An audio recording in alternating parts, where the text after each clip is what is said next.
has been stressing that he wants to go to Jamaica. I actually found a deal for, it's funny, leaving December 30th, right? It'd be New Year's through my daughter's, but it's from Montego Bay. A lot of people are telling me Montego's not as nice as The growth. Montego is. Huh? Montego Bay. Yeah, Montego Bay's all right, but because it's right where it's right, you know, the airport's there, and you know, Crazy. yeah. So yeah, my husband would probably like me.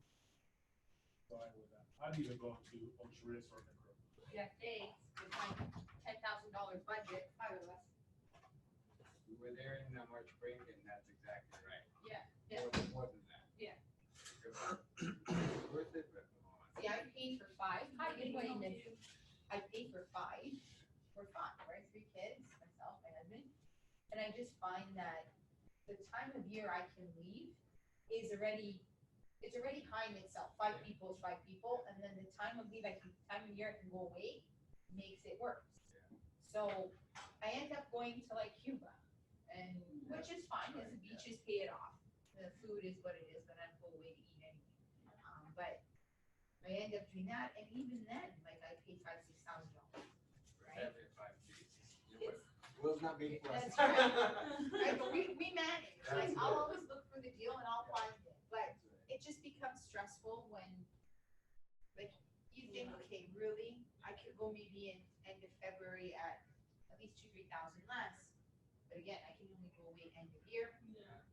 That beginning, that's when it costs more. Your kids are young, or? 3, 6, and 9. When I'm much bigger, that's obviously kids. Yeah. We actually spent there longer because I'd rather give resort the money than give Right. Canada. Right. You know, you do the whole the day after the day off, after much break, Yeah. it's like half the price. Right. And so, but then this is our last much break together. The Kansas University. And you wait till that happens. Yes. You can't, then you're forced to go into Christmas time. Yes.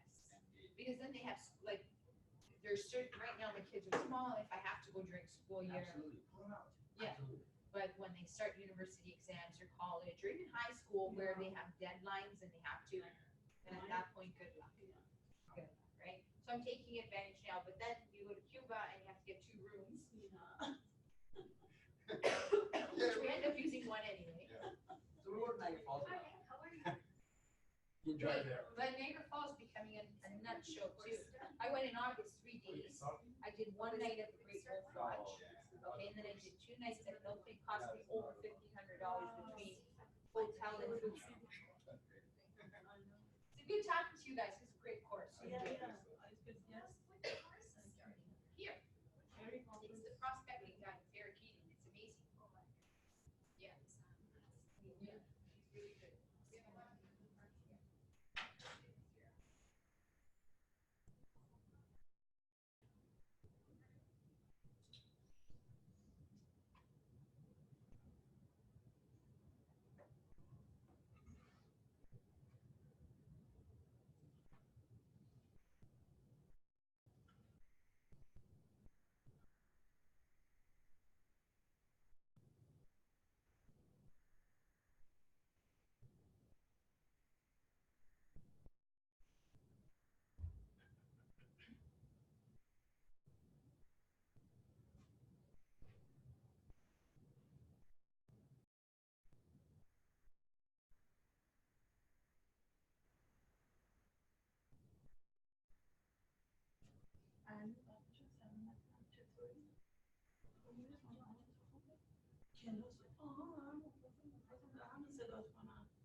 We'll be starting shortly, guys. Okay, just give me a couple minutes.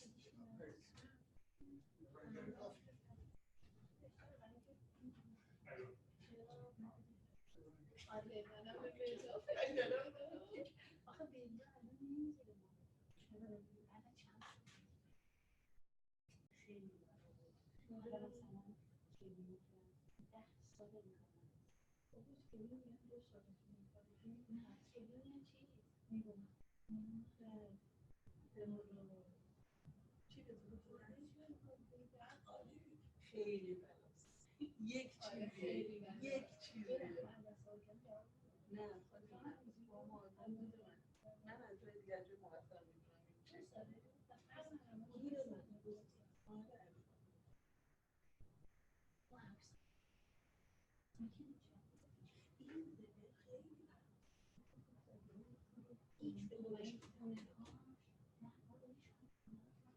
بله یه دونه داره یه دونه بله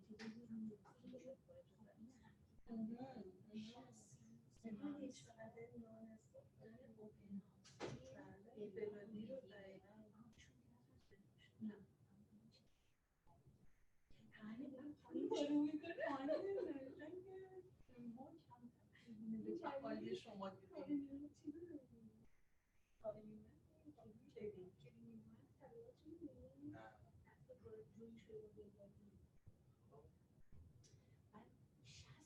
تمام تابستون از وقتی جون شد تمام تابستون هر هفته اوپنهاوس داره و خونه های میلیون گرون همه فکر میکنم که من خیلی کارم مردم اما خب خیلی تبلیغاتش چیزیه اثر گذاشته من چیز اپراسیون درست کردم میخوام مثلا بدم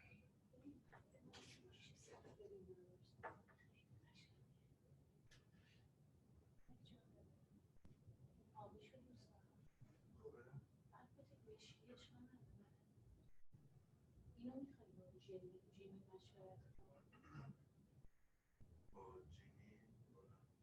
اما کلا عالی پروفشنال عالی من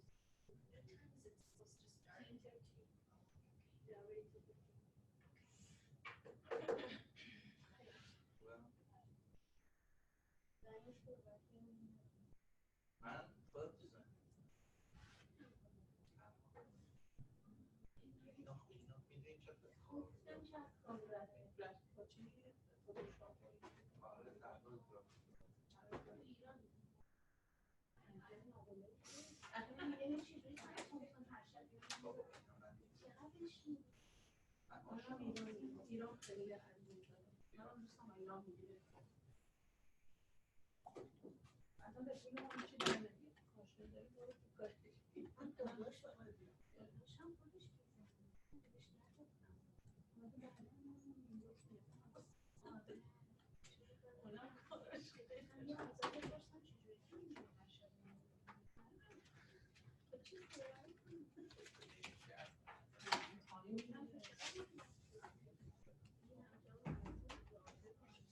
Did you send it Yes. to Academy?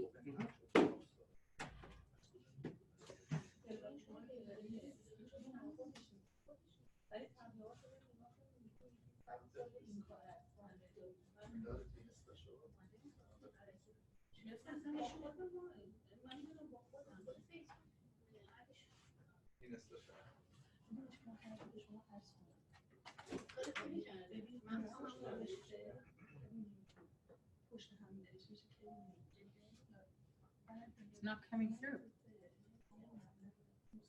Oh, here it is. Got it. Thank you.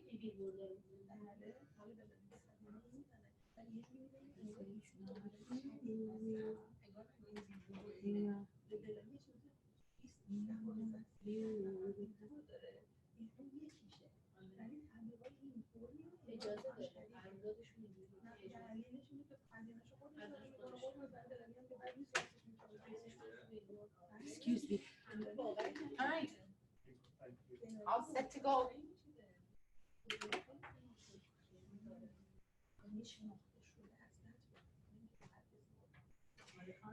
You know what? People are probably struggling between traffic and parking. When you're ready, Eric, I'd say just start because you have 5 people on live broadcast. Yep. Okay. Awesome. Thank you.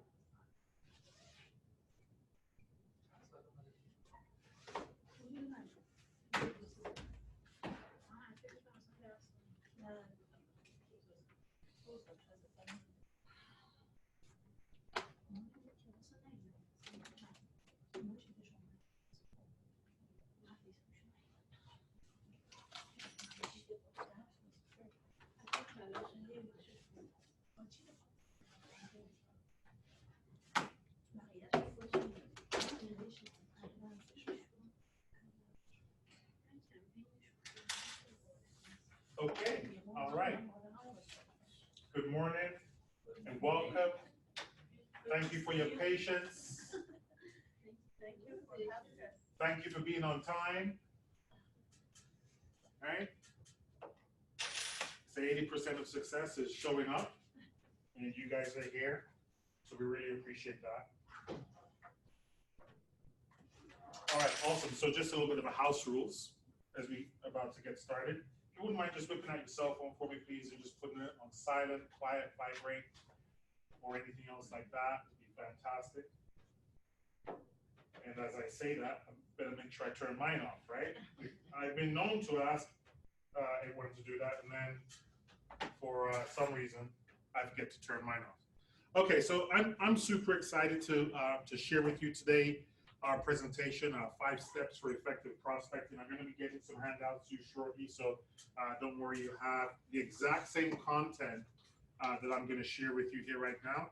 You're going to have that content that you can take home with you. For those of us that are joining us live for our live broadcast, certainly just reach out to us and we'll make sure that that you get the notes also. Now, there are some rules to effective prospecting, and I'm going to share 3 golden rules with you right now, and they're going to they're going to ideally help you to get more listings and to really close more transactions. And at the end of the day, I believe that's what we all want, right? We want to get more listings, we want to close more transactions, or we want to get more buyers sign on the contracts, things like that, right? So rule number one is you really want to offer value to your clients, to your prospects. I mean, they're going to be prospects before they become clients to begin with. And that's where it really starts. It really starts in adding value. And so what are some of the things that we can talk about where value is concerned? Well, I mean, you see them listed right there. There are things like, you know, being up to date, being current with mortgage rates, and what way is the industry going.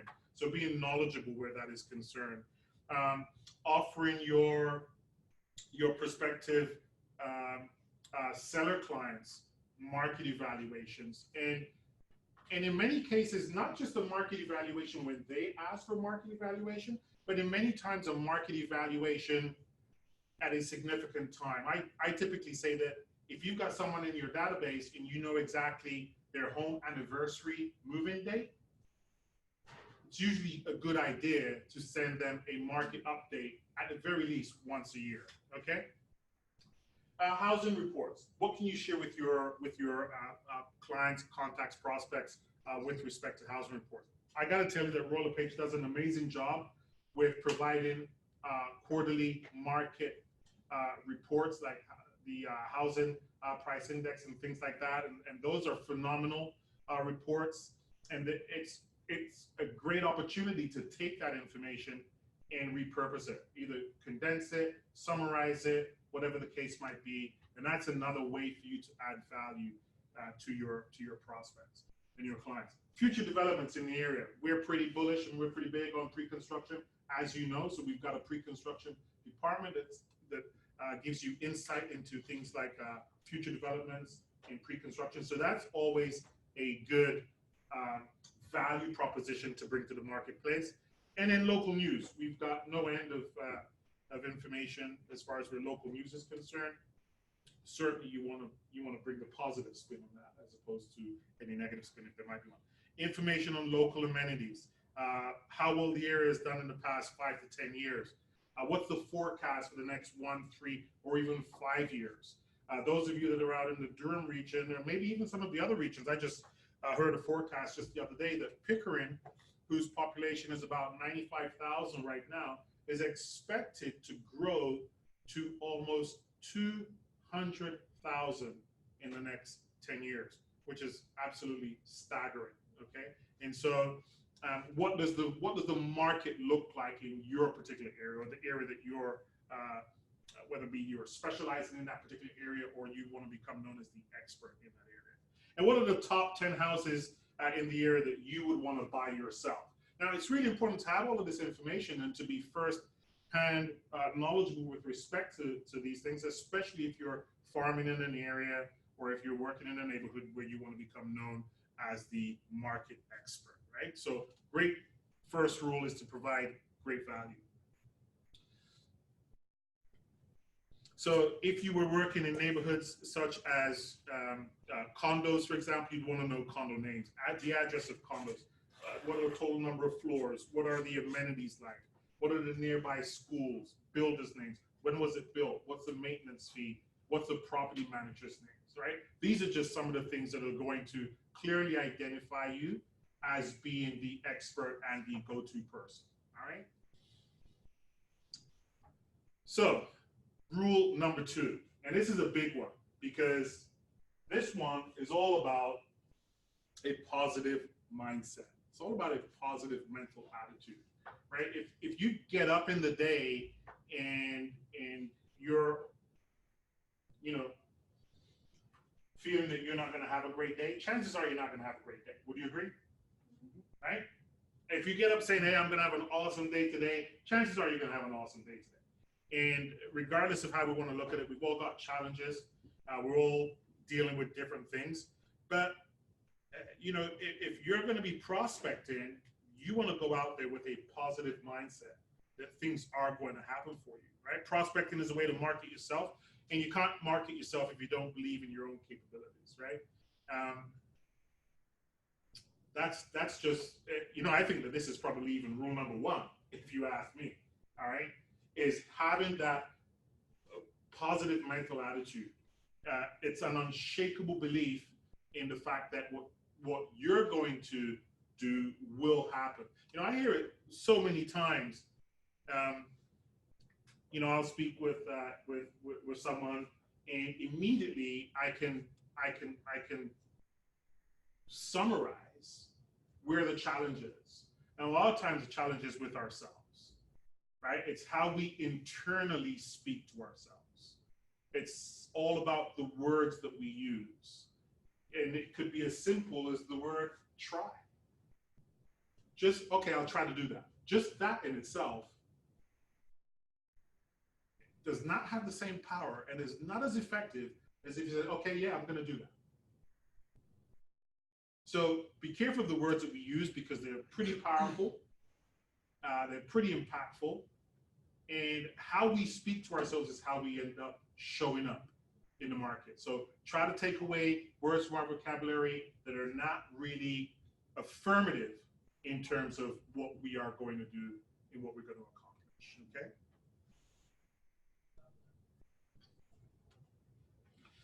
So there are a couple of steps that we can do to overcome this. One of them is being knowledgeable as far as where our market is concerned, right? Being knowledgeable as far as our product, our service.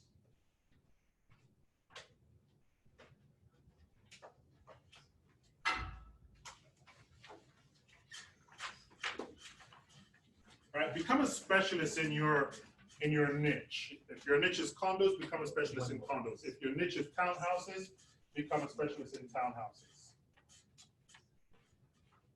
Can I have another one from Maria?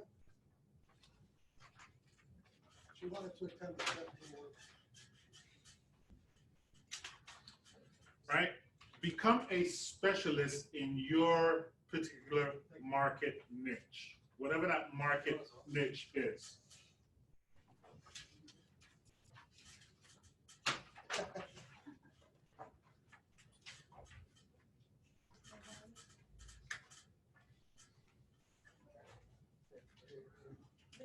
Oh, sorry. At the end of the day, you want to be able to help your clients. You want to be able to help your customers. All right. And, I say first impressions are lasting impressions, right? And if you show up having all of the knowledge, having all of the information, guess what? You're going to wow them. You're going to be the person in their books as far as they're concerned, right? The other thing is practice. You want to practice your skills. You want to practice scripts. You want to practice your skills and scripts over and over and over again. And by doing that, it's going to give you the confidence that you need, right? It's going to give you the confidence because they say practice makes perfect. Yeah, so I'm going to rebut that one. All right, you're close, and that's what we know. That's what we've heard. We've heard that over and over again. Didn't take him long to say it. It was like boom, just like that. But practice makes improvement, right? We can always be better than our best. That's the reason why the world's top best athletes, they're forever training, right? Just because Bolt ran the fastest 100 doesn't mean that he stops practicing, right? Just because, who watched golf on the weekend? Anyone watch golf on the weekend? Any golfers in here, right? Who won on the weekend? Tiger Woods, right? Okay, we all know his challenges, but yet he kept doing what? He kept practicing, so he could get better. And I really encourage you to practice and practice and practice and practice. Find a team up buddy, find someone in your office, someone in your home, or wherever the case might be, and practice your scripts because once you internalize scripts, it doesn't become verbatim. So you're not sounding like a canned script. You're not sounding like a canned pitch. You've internalized it. You've made it your own. You've structured it in such a way that you can deliver it right on the spot. And at the end of the day, people are going to be attracted to people that know what they're talking about. If you come across as being the expert, guess what? They're going to be attracted to you and they're going to want to work with you. There's no ifs, ands, or buts about it. So you definitely want to take advantage over your competition by being prepared, by having that market knowledge skill set, and being in that market niche that you want to represent. Okay. So, third rule. Third rule is consistency. Just like any other profession, you got to become that person that shows up every single day. All right. You got to show up every single day, or whatever days that you've allocated for your real estate business. And you just got to be prepared to put in the hard work, and be prepared to be patient. Be prepared to be consistent, right? There are notes up here for you, okay? Being prepared to be consistent. Here's a challenge that a lot of us have. A lot of us have a challenge because we're looking for an instant gratification. We're in that world of instant gratification, right? We expect sometimes we're going to do something today, the result's going to show up today. Wouldn't that be fantastic, right? And that real estate doesn't work like that, right? Real estate really works on a delayed gratification principle. You know, there's a big thing in our industry called farming. We all familiar with farming, right? And so, what's the principles of farming, do you think? Consistency, yes. Anything else? Develop relationships. Yes. So if you were a farmer, right? First thing you'd want to do, well, obviously you've got the land and all of that kind of good stuff, right? What are you going to do? You're going to prepare the land, right? You're going to prepare it. You're going to seed it, okay? You're going to nurture it, so you're going to water it and feed it and all of that kind of stuff, right? And then you're going to have a harvest, yes?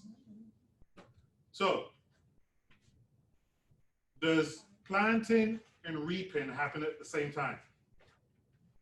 No, it doesn't. It takes time, right? It takes time to build, to grow, to develop, to become fruitful. And so one of the things that I find that happens with a lot of agents is because they're looking for this instant gratification and this instant result, they don't stick with it long enough to see it come to its fruition.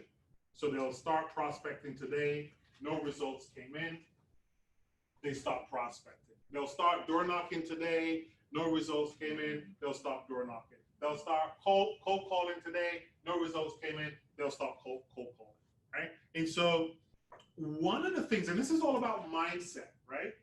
So one of the things that you're gonna have to do is you're gonna have to have the mindset that says, hey, this is why I'm doing this. I'm doing this today so that I can do this tomorrow, and then tomorrow I can do that, and then the next day I can do that. So you got to have that mindset that this is a process, okay? And that each of these steps need to be taken in order for the end result to be the end result that I want. And in that way, you'll master the rule of consistency because you'll always do that one thing that you need to do. It's like, you know, I typically say to agents, you know, one of the best things that you could do is have a daily routine of adding people to your database. It's not about the result. It's not about booking the appointment, but it's about that one small step leading you to the next steps. And it's a very small and quantitative accomplishment. If you say, my goal is to add 5 people to my database every day, right? That's 25 people a week. And I don't know how many people a year that is, but I think you can see that the numbers add up quite significantly. And all that you were doing was just focusing on adding 5 people a day to my database. If you say 5 people a day is too much and you want to say 5 people a week, that's totally up to you. But if you were just focused on that, just that small task, then ultimately what will happen is that you'll have a pipeline of people in your database at various stages in the process, all right? Some people interested, Some people are not interested. Some people getting information. Some not getting information. Something they want to buy. Something they want to sell. And that all happens over time as you work through your contacts to find out exactly where they're at in the process. All right. So far, so good? Yes? Okay. All right. So let's talk about 5 steps for effective real estate prospecting. So we've covered the 3 golden rules. Okay, so we've covered the 3 golden rules, and the 3 golden rules. The 3 golden rules were provide value, right? So your value, having your value down pat, and having your value down pat is all about just like your value proposition, like who are you, what do you bring to the table, okay? And the next rule, maintaining the positive mindset, and the next rule was consistency. Yes, okay. You've got to have these 3 things before you even start talking about prospecting, right? So, whoops.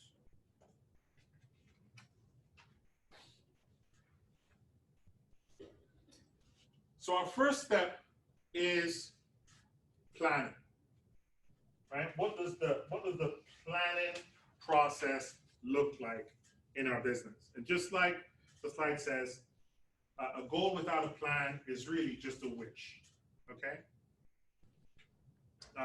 We could say we're going to do something all day long, but if we don't create a plan to make that happen, we're not going to know whether we're on track, off track. All we're going to know is that one day that thing that we said that we wanted to do, we never accomplished it.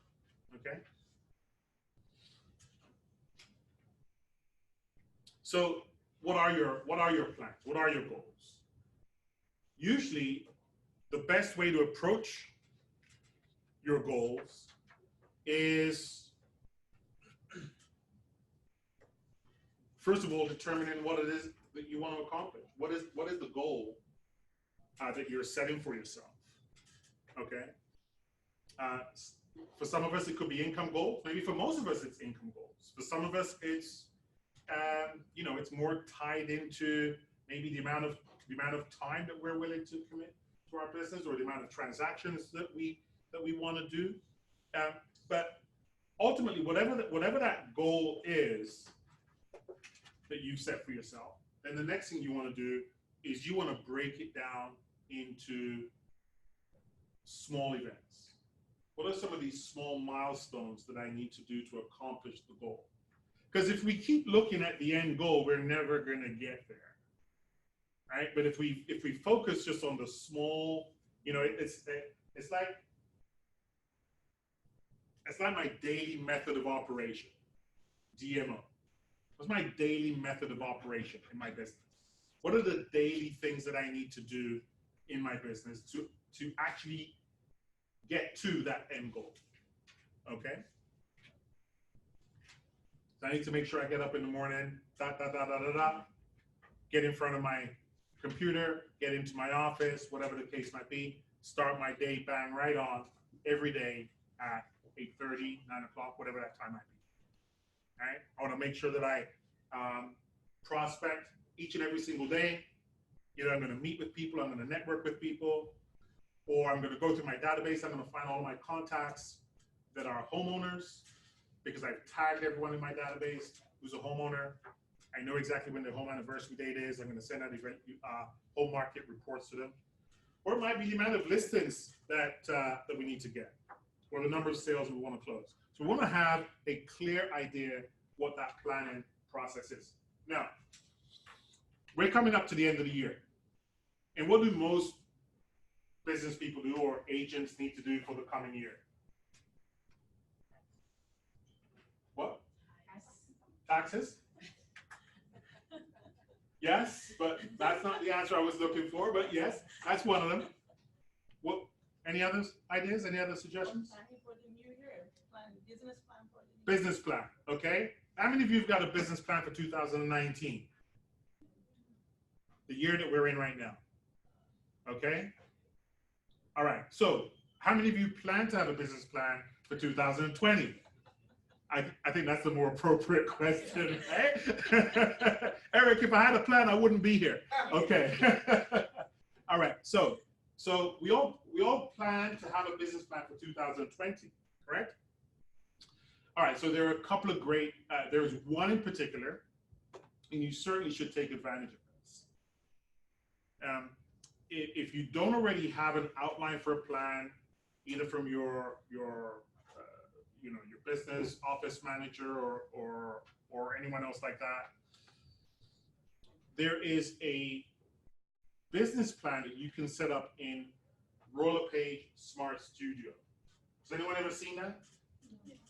Yes, a couple of you. Okay, so you're going to want to log into RollerPage Smart Studio, and you're going to want to go through setting up a business plan. Once you log into RollerPage Smart Studio, you'll find one of the videos there that will show you how to set up a business plan in Smart Studio. And basically what you're going to do is you're going to basically walk through the system. You're going to say, here's what I want to accomplish. Here's how much my income I want to make. And here's what the average prices are in my particular marketplace. Here's how many people I have in my database. Here's what my commission structure is, my commission split is, and my tax rate and everything else like that. And it will spit out for you a business plan. It'll tell you how many people you need to be contacting each and every day, how many buyer transactions you need to do, how many seller transactions you need to do, how many listings you need to take, how many buyer contracts you need to write. And you need that, right, in order to assist you in your business planning process. Does that make sense? Yeah? Are we going to do that? Yes? Okay. All right.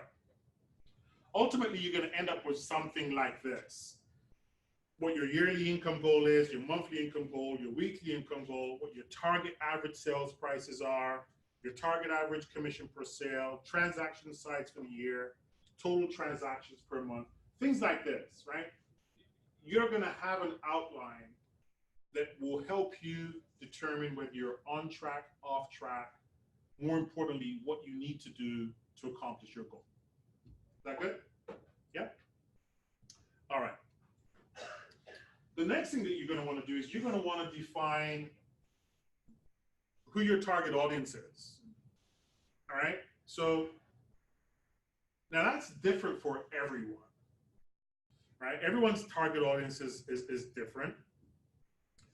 Some of us want to work with investors. Some of us are more comfortable working with buyers. Some of us want to only focus working with sellers. And it could vary based on type of property.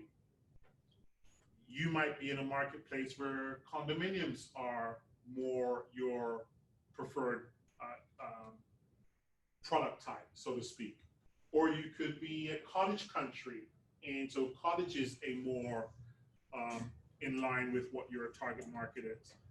Whatever your target market is, whether you work with buyers, sellers, condos, cottage, commercial, whatever the case might be, it's really important to have a clear focus on that particular audience. And the reason being is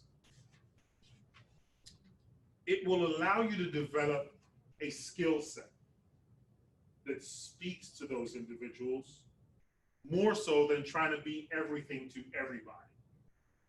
If you're trying to be everything to everybody, then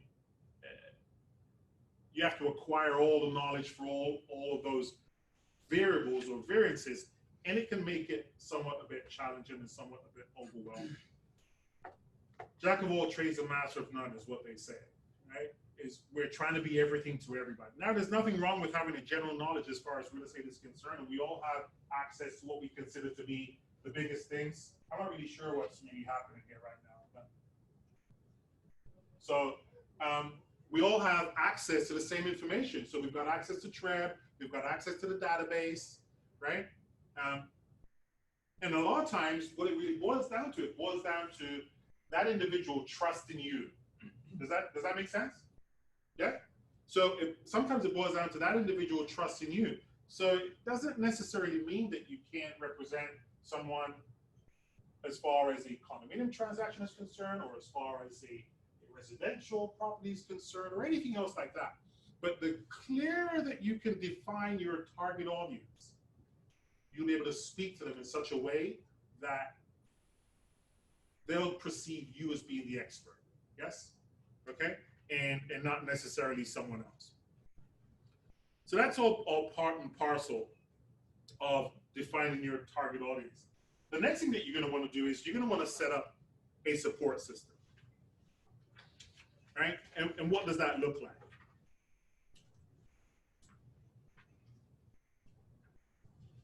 And for the most part, you want to be prepared.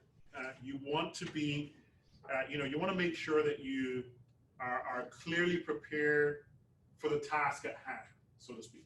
I generally say to agents,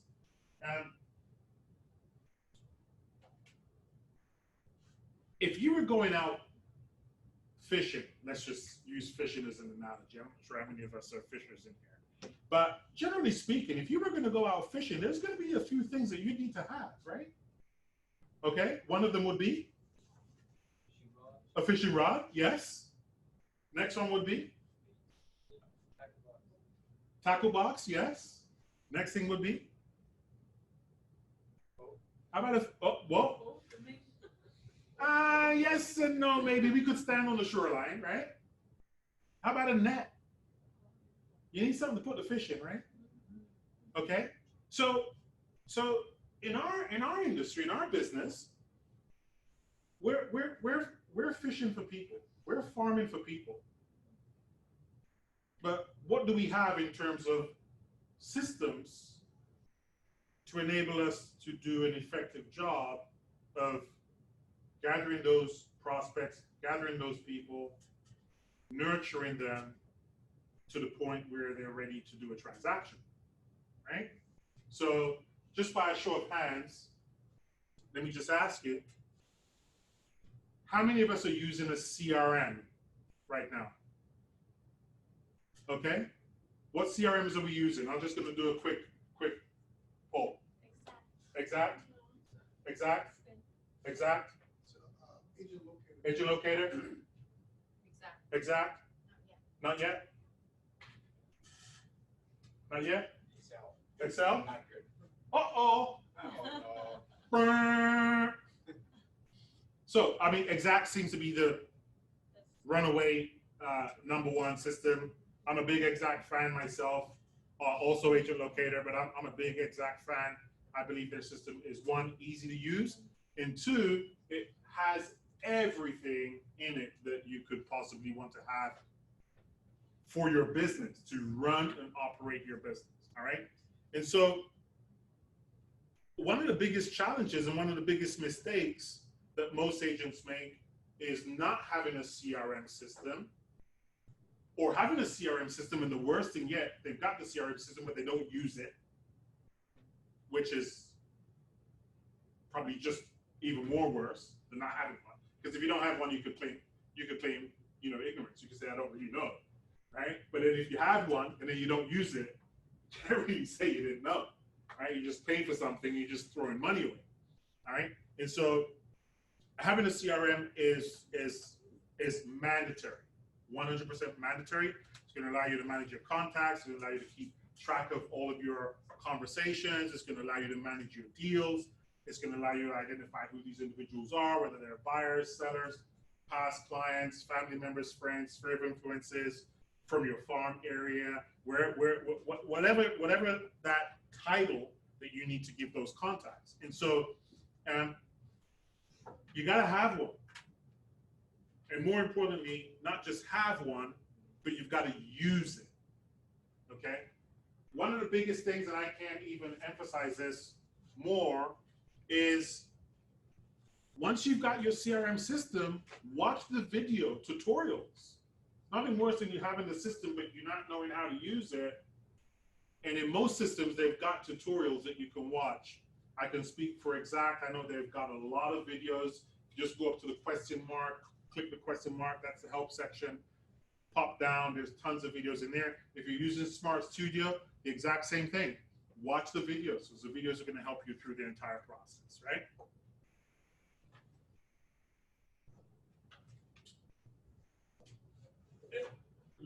I mean, business becomes a whole lot easier when you can sift and sort through your database and your contacts based on who they are, the type of contact they are. Whether they are a buyer contact, a seller contact, whether they are a homeowner or whether they are a renter, okay? Whether they plan to buy this year or they plan to buy next year. Now, how do you think you know all of this? How would you know all of these different things about your database? Speak to them, yes? Any other way? And for those people that you can't speak to, speaking to them is the number one way, first and foremost. But there is another way that you can get through to your database to find out exactly where your contacts are at, and that's running surveys. I would run surveys in my database every 90 days. So every 3 months, I'm gonna run a survey. I'm gonna survey my database every 90 days. And I'm gonna use a platform called SurveyMonkey. Is anyone familiar with that? Okay, you can get SurveyMonkey for free, and which is great. And here are the questions that I typically will ask my database. Do you have any real estate plans? Well, no, first of all, before I do that, the first thing I'm going to do in my database is I'm going to want to make sure that I get their up-to-date mailing address. So I might find some way to get their mailing address. Now, one of the first rules is, and Richard Robbins says this all the time, he says, giving starts the receiving process. So find an opportunity to give your database something of value. Whatever it is that you're giving them of value, you want to be able to mail it to them. And now this is a different class subject altogether. But I'll just tell you what I use. I use Corporate Card Plus. Yes. If you're not familiar with that, Corporate Plus, Club Card, Corporate Card Plus. You know, it's a card that when you give it to someone, they can go online and they can save hundreds of dollars, maybe even thousands of dollars. Corporate Plus Club Card, right? It's a great opportunity for you to give something of value to your database. So the way I work with that is I'll say, hey, would you like a Corporate Plus Club card that you can save hundreds or maybe even thousands of dollars in everyday purchases? Would you like one? And they're gonna say yes. And I'll say, okay, great. What's your home mailing address? I'm gonna send one to you in the mail. Because here's what I do know. Most of you have a database or have contacts in your database, but yet you don't know where they live. Would that be a fair assumption? Maybe you know where they live, but you don't really know their address. Is that more correct? All right. Maybe you even know how to get to their house, but you can't remember the street name. Right? We've all done that. I know how to get there. Don't even ask me what the name is. I know it's a red door. Okay. All right. So find an item of value, offer them the item of value. In order for them to get the item of value, you need to mail it to them. They're going to give you their mailing address. Now you've got their mailing address. Your next question, and by the way, in this survey, it's a 3-question survey, and they can't get to the next question until they've answered the first one. And everything on that survey is all required. So it's an asterisk, they've got to give the information. So yes, they want the card. Here's their mailing address. Next question I ask now, the next question I ask is, what real estate plans do you have for the next 12 to 24 months? You don't want to ask them what real estate plans you have for next month, because nobody's going to tell you that they've got real estate plans for next month. But you could ask them, hey, what real estate plans do you have for the next 6, 12, or even 24 months? Do you plan to buy your first home? And these are all boxes that they can now select which ones they want. Buy your first home, buy for investment, sell your current home,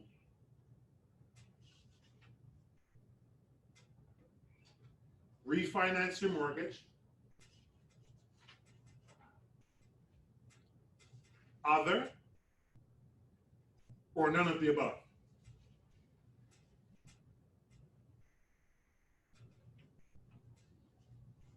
So if every 90 days you surveyed your database, you get an idea of what your database is thinking of doing. And you could ask them other things, such as if you wanted to ask them, do you own your own home? Are you renting?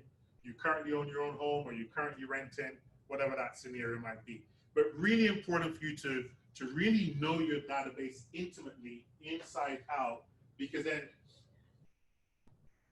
what that will allow you to do, it will allow you to be extremely targeted in how you speak with or how you communicate with your database. Does that make sense? Right?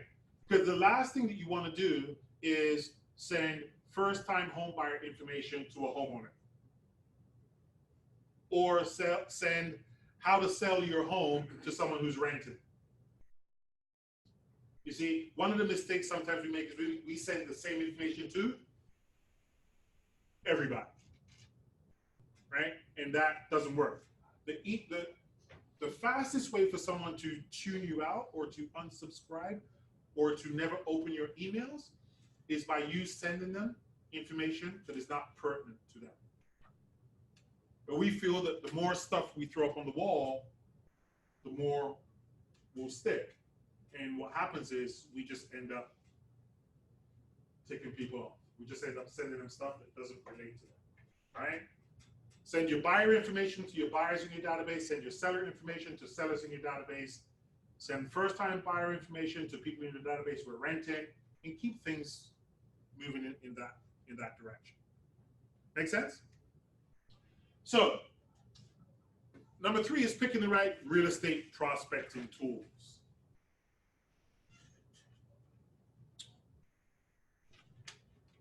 So you clearly know who your audience is.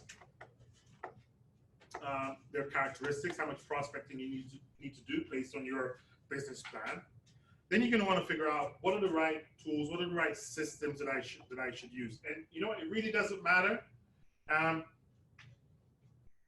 whether you're an experienced agent or a brand new agent. What you've got to do is you've got to find what prospecting methods work best for you. Okay. So I might like door knocking, you might not like door knocking. You might like phone prospecting, I might not feel comfortable with phone prospecting. Some people prefer to go out and all that they do is networking all day long. They don't do cold calling, they don't do door knocking. They prefer that person-to-person, one-on-one interaction, right? And so everyone's different, everyone's got their own method and their own way of doing things as far as prospecting is concerned. But if you're not really sure, then what's important is that try different strategies, try different approaches, so you can figure out, you know what? Yeah, this really works for me. Right, this really works for me. And the only way that you're going to know is by trying it and then measuring the results, seeing how effective you were. And which is one of the great things, I'm not sure if any of you are using it, but most of you got Exact Contact. And if you're using the prospecting feature in Exact, and also they've got a coach feature. The coach feature will tell you exactly who to call, when to call them. And if you're added in the contact record, whether you made the phone call, whether you sent a handwritten note, whether it was an incoming call, or whatever the case might be, it'll track all of your activities for you, and you can see right on your dashboard exactly what your activities were and what were the results. How many appointments did you have this week? How many buyer BRAs did you have signed? How many market updates did you give this week? How many listing appointments did you go on? How many listings did you get signed? So having the tools and doing the things that you want to do is important, but actually measuring the results. Because once you measure the results, then that'll give you a clear indication as to what works best for you, right? Because not everyone really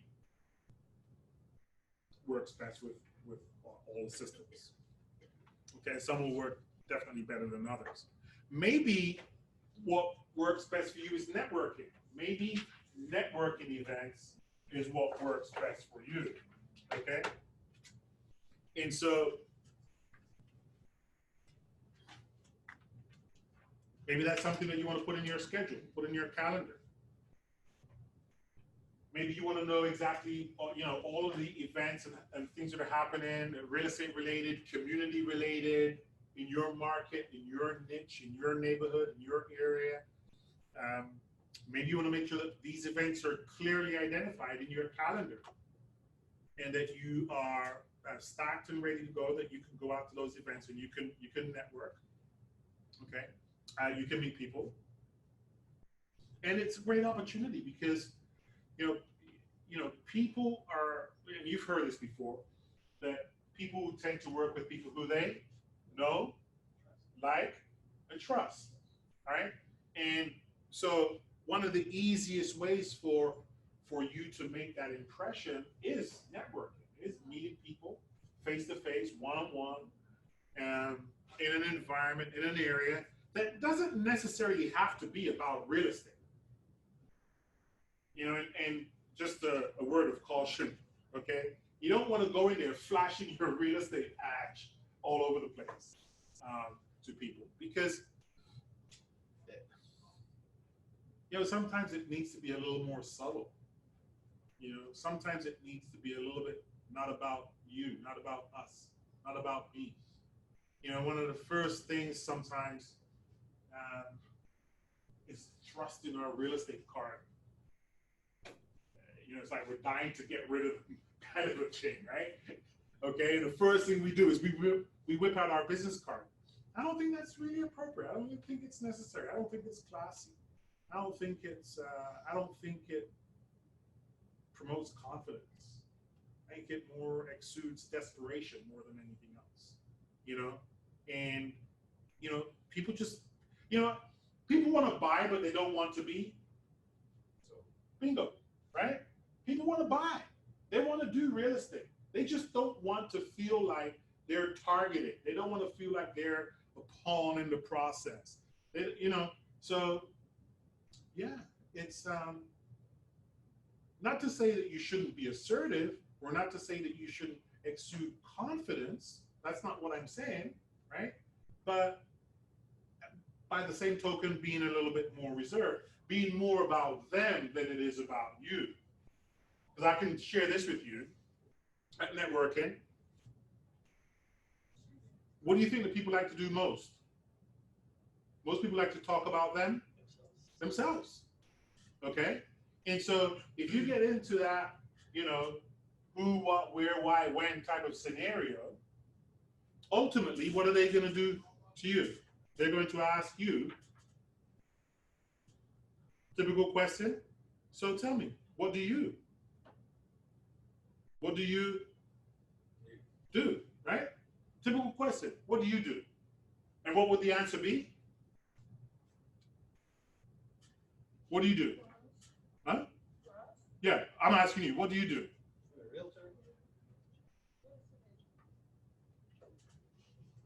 Okay. All right, so here's your golden opportunity. And this works extremely well at networking events. Now, one of the very first things that we said, one of our first rules, one of them was to offer value. Yes? Okay?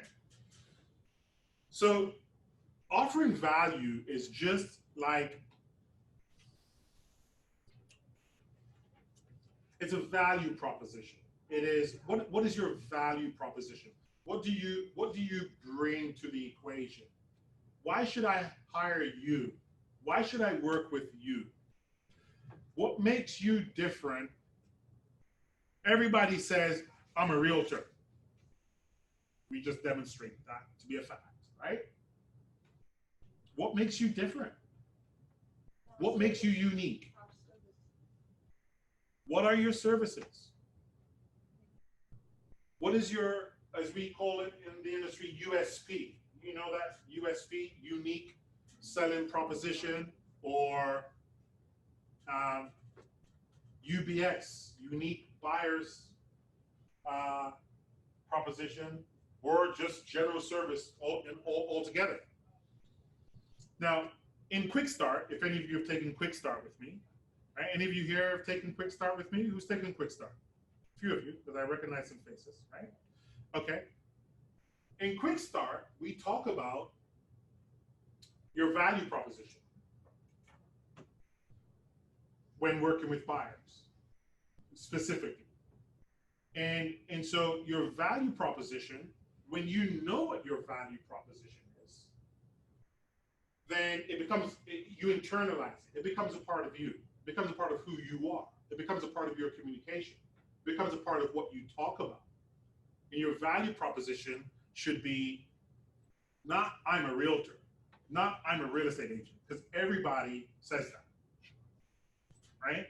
So your value proposition should be, hey, I'm great that you asked me that. You know, one of the things that I do is I help people in one of the largest financial transactions that they'll probably make in their lifetime. And it typically starts by me listening to them, making sure that I've got a good understanding as to what their needs are, their goals, their expectations, their time frame, their financial abilities, more importantly, what's important to them in the home buying or selling process. And then usually what we do is we sit down and we customize a plan. We help them to accomplish their goal. I generally back it up with a written guarantee of service, so they know exactly what to expect from me in the home buying or home selling process. And then ultimately I ask them to evaluate me because I want to know how well I did or didn't do in the transaction. As a matter of fact, I have a 98% overall customer satisfaction from clients that have surveyed me. So, you know, that's what I do for my clients. Who do you know that I can help? Now, did that sound like a script? Or it sounded like I was speaking genuinely from my heart? But that's a value proposition that I can use at any given moment. So I just shared that just because someone asked me, hey, so what do you do? No, I'm not just a real estate agent. Right? And I would strongly advise you to get that out of your vocabulary as quickly as possible. You're more than a real estate agent. Short answer. No short answer. Short answers don't work. The reason why that they ask you, what do, you have to assume that they are genuinely interested in you, in what you do. And knowing what your value proposition is even more important when you're sitting with the buyer or the seller. Because how can we get the seller to pay us the commission that we want if we can't demonstrate or communicate to them what our value proposition is? Does that make sense? All right? The exact same thing with the buyer. The buyer comes into our midst. How can we get the buyer to sign the buyer's representation agreement with us if we don't clearly demonstrate to them what our value proposition is and why they should work with us? So, again, going back to the planning stages and being prepared, one of the things that you want to get clearly defined is your value proposition. It's like going out fishing and not having bait to put on your fishing rod. Okay? You've got nothing to hook the fish. It's like your value proposition, if you're going out and speaking to people and you don't have a value proposition to share, you've got nothing to hook them. You've got nothing to bring them to you, to attract them to you. So your value proposition, it is crucial. You have to clearly define what that value proposition is. because it works in just not in networking events, but it also works in events like incoming phone call. You get an incoming phone call from one of your signs. Someone calls you. And you say, hey, John, Joe, Sue, Mary, I really appreciate you calling me today. What was it about this particular property that caused you to call me? Well, you know, I like it from the outside. It looks like it's got a really nice curb appeal. It's got a double car garage because I'm looking for a double car garage, and it's in a neighborhood that I like. And you say, well, John, you know what? I really appreciate you calling me. You know, I'd love to also take the opportunity to share with you a couple of other homes in the area that are exactly like this one so that you can get a good feel for how this home compares. Does that sound like a good idea for you? John might say, yeah, sure, maybe, yes, no, maybe so, whatever the case might be. Well, John, listen, again, I appreciate you calling. I'd like to share something with you if I can, right? One of the things that I do, John, when I'm working with my clients, one of the very first things that I do is I make sure that I understand exactly what their needs are, their goals, their expectations, their time. Do you see where I'm going? Right? I'm taking the opportunity of that phone call to communicate my value proposition to John. Why am I doing that? Well, I know for a fact that if he's called 5 other agents, none of them have shared their value proposition with him. And I want to stand out above the rest. You want to stand out above the rest. So it's a dynamite thing to know exactly what your value proposition is, so that you can use that at networking events, so that you can demonstrate to those that you're in contact with how you're different than everyone else, right? So 5 rules you can use to maximize the results from your networking events are: attend the event right away, clearly lay out what goals you want to achieve from attending the event. You want to be presentable, you want to be prepared for every single event, you want to make sure that you're dressed appropriately. Obviously, you want to bring business cards with you. You want to create a solid elevator pitch, which is what I was sharing with you a little bit earlier on, your value proposition. You want to practice it, you should know it verbatim.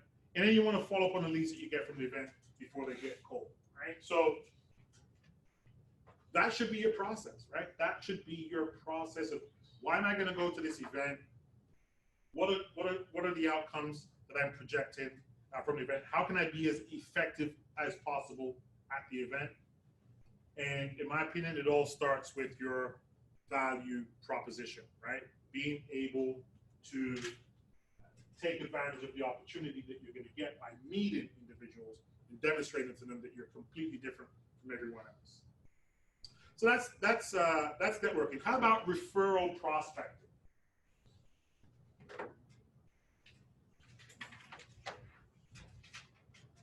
All right, that's another great way to get new business. You can leverage your existing contacts, your existing database.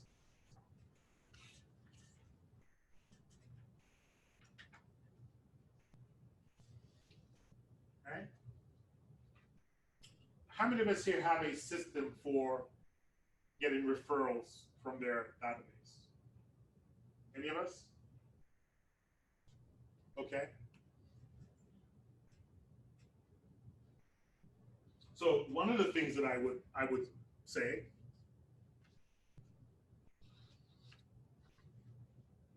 is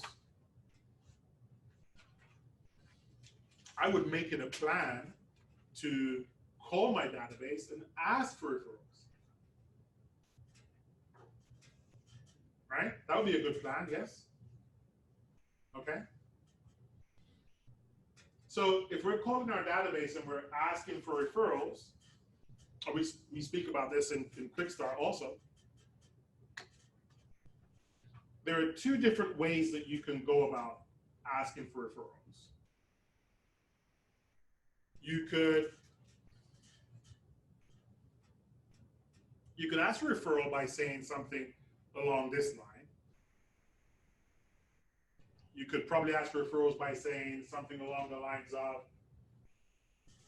hey, if you came across somebody that was thinking of buying or selling real estate, would you refer them to? Yes? That would be one way. And what do you think the answer to that would be? Hey Joe, hey John, hey Mary, listen, if you came across someone that was thinking about buying or selling real estate, would you mind referring them to me? What do you think they're going to say? Sure. They're going to say, sure. How quickly after you ask them do you think it would come out of their mouths? Instantly. So my question is, did they have to think about it? No. So is that sure that you're getting, is it a genuine sure, or is it just a reactive sure? It's a reactive sure. Okay? It's not necessarily a genuine sure, it's a reactive sure.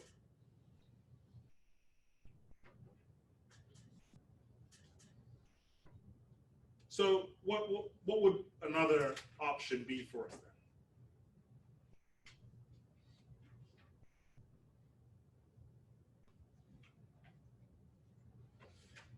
Well, another approach would be asking the question this way. It would be, hey Joe, who do you know that's talking about real estate right now that I could help? What does he have to do now? He has to think a bit more, right?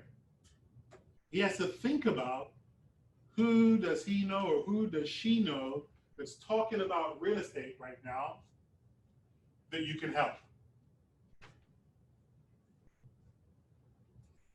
Now, he very well or she very well could likely come back and say, hey, you know what? I can't think of anyone right now. Or, hey, you know what? Funny enough, yeah, my coworker Steve was talking about real estate just the other day. Does everybody talk about real estate? You better believe it, right? Real estate is the #1 topic of discussion, always, period, right? Why is that? Well, it's the everyday person's way of creating wealth, right? You don't have to be a rocket scientist to create wealth in real estate, as if you probably would need to be if you were playing the stock market or something like that, okay? And the fact is, we all need a home to live in.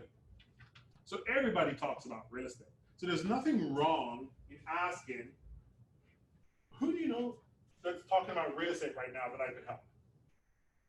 Right? So that's a key thing.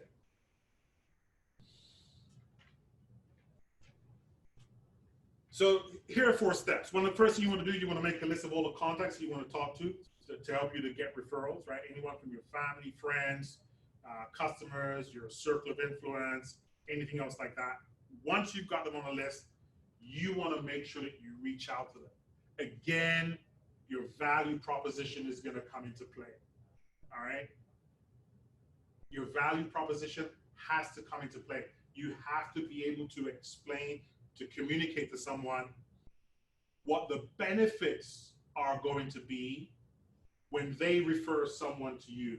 What is that person going to get? Hey, John, Steve, Mary Jo, listen, I know you might be a little bit apprehensive in referring someone to me, but let me share with you how I'm going to help them.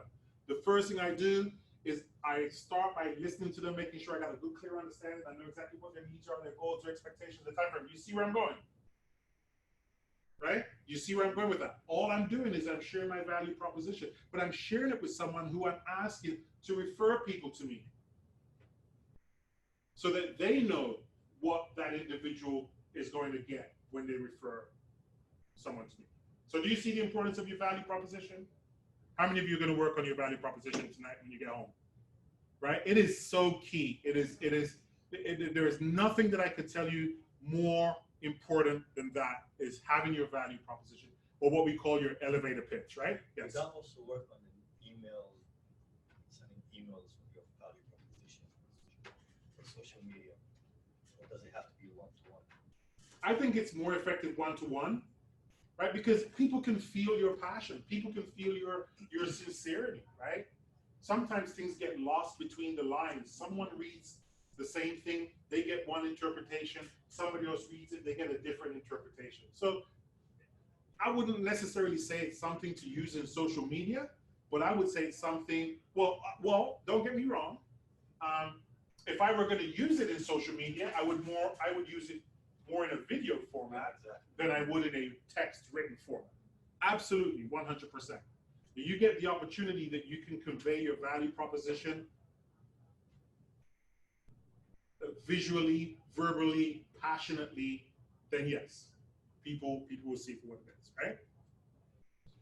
You can also partner up with non-competing businesses where you can have a mutually beneficial relationship, right? A mutually beneficial relationship is whereby you might have, whether it be an accountant, whether it be an insurance person, whether it be a mortgage broker, whether it be a home inspector. Well, they don't do a whole lot of prospecting, home inspectors do. But I would partner up with someone that has, one, that they have a database, two, that they are active, okay? Maybe they're sending newsletters out to their database. So in 1 month, they're gonna promote you to their database. The other month, you're gonna promote them to your database. I would try to find referral partners like that where you can both benefit from marketing each other's services. Yes? Okay.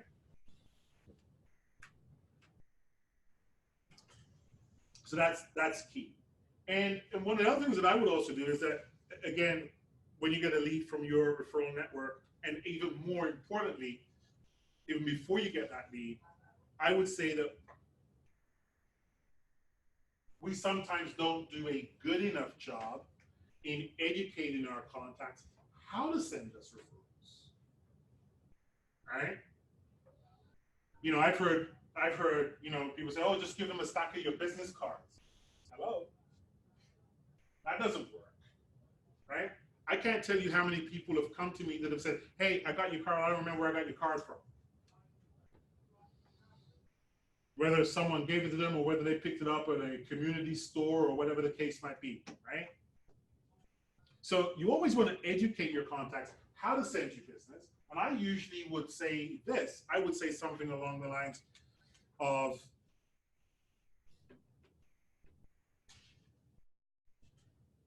so Joe has agreed that he's going to send me some referrals. I say, hey, listen, Joe, I really appreciate it. Let me share with you how we can best make this happen, okay? One of the things that I would do, one of the things that I would ask you to do, Joe, is I would say, hey, listen, when you hear someone talking about real estate, say to them, Joe, one of the things I would like you to do, I'd like you to take control of the process. So when you hear someone talking about real estate, I'd like you to say to them, hey, you know what? I'm going to have my real estate agent give you a call. So I'm 100% certain he can provide you with the information that you need. And then you contact me and give me that person's number. Now, you've known me for years. I'll be as professional as you've always known me to be.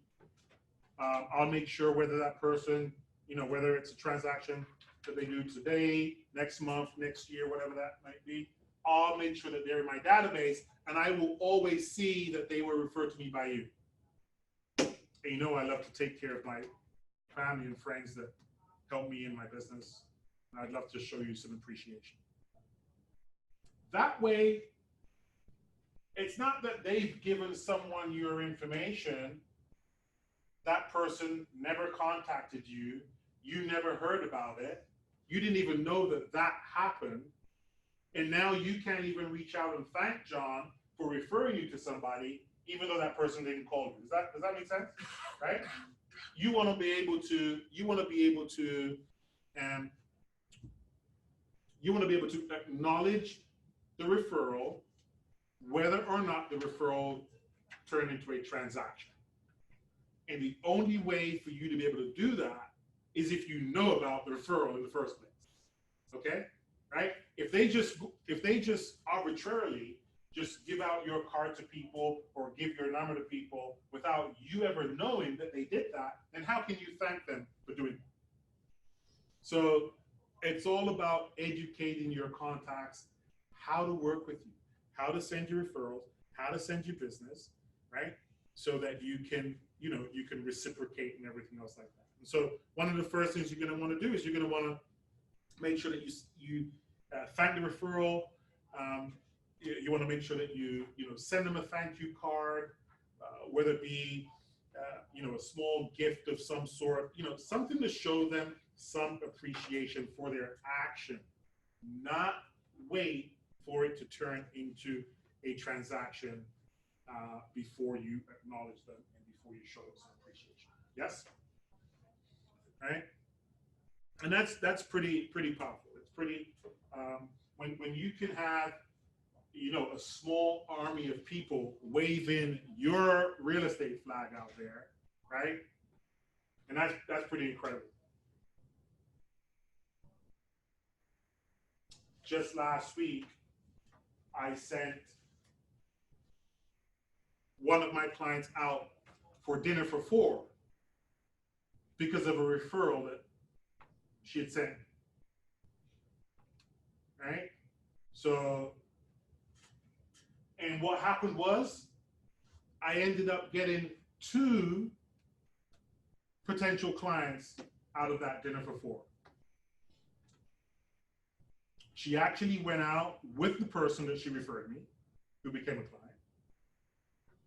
Right? So she's a client. The person she referred me is also a client now. And then with 2 other individuals who I didn't know prior to. Right? And so, and even though she sent me a referral, I sent her a thank you card with a little package of goodies. I can't remember what it was now.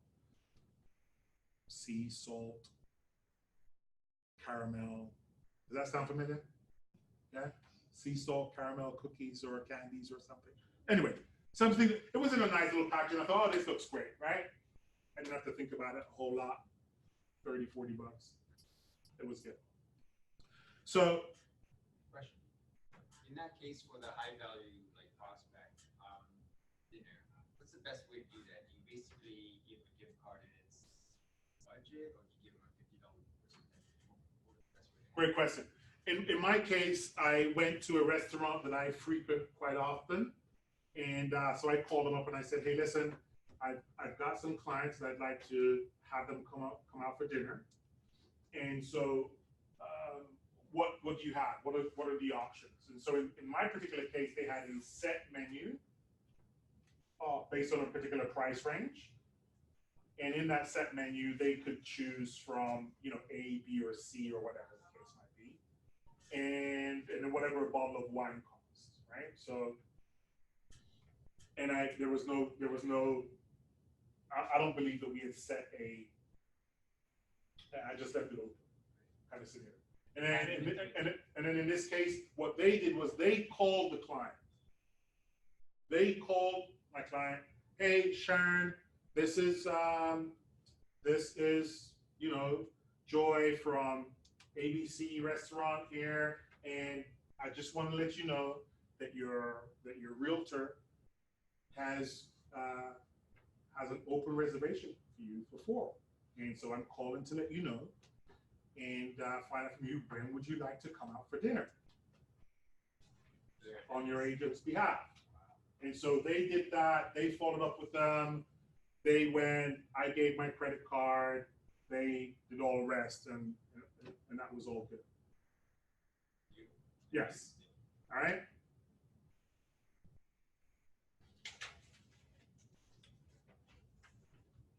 Okay. So what does the planning look like in order to execute something like this, right? So you're going to make these calls to your database.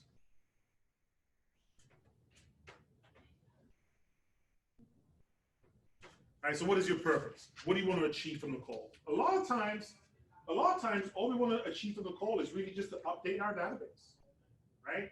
It might not necessarily be that referral getting phone call, okay?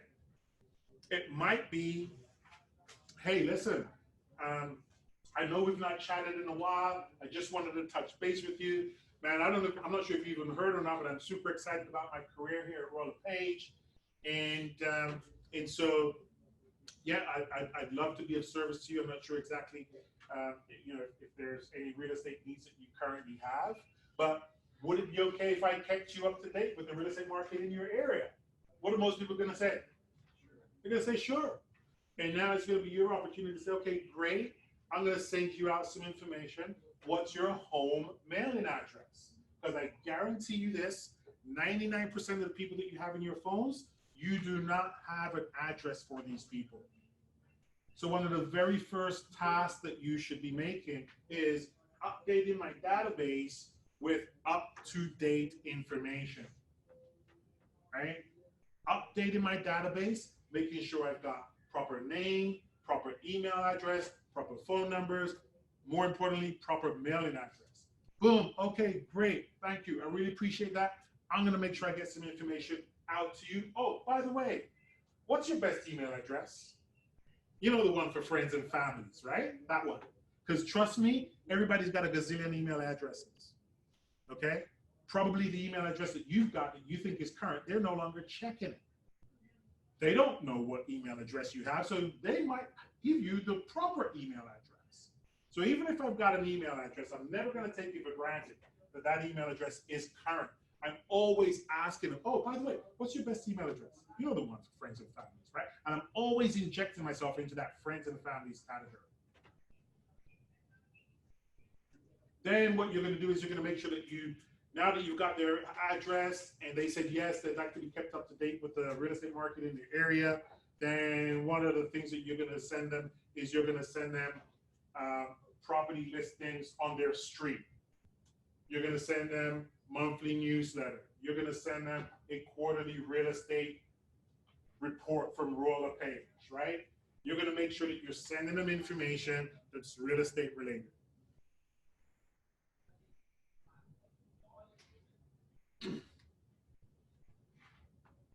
All right, so what are some of the objections that they might have? Some of the objections that they might have could be, things along the line, well, I'm not really thinking about buying or selling real estate right now, so it's not a big deal. Yeah, I really appreciate it, but thanks, but no thanks. Right? And then which, that's fine. Hey, listen, I really appreciate your honesty and being candid with me. I certainly don't want to, overwhelm you with anything that you don't feel that you necessarily need. And if that be the case, well, who do you know that's talking about real estate right now that I could help? All right. Prepare questions that you're going to need to ask to qualify your leads, right? This is probably some of the things you're going to do on your call. But I generally feel that, your call, in my opinion, generally initially evolves around updating your database, making sure your contacts are fully updated. You want to practice your script, your value proposition. You want to have that nailed down pat. You want to visualize the other person on the other phone during the call, so you don't sound like you're cold calling and this robotic voice, right? You don't want to come across as being, scripted. And this is why when you practice your value proposition so many times, it just sounds natural, right? Okay.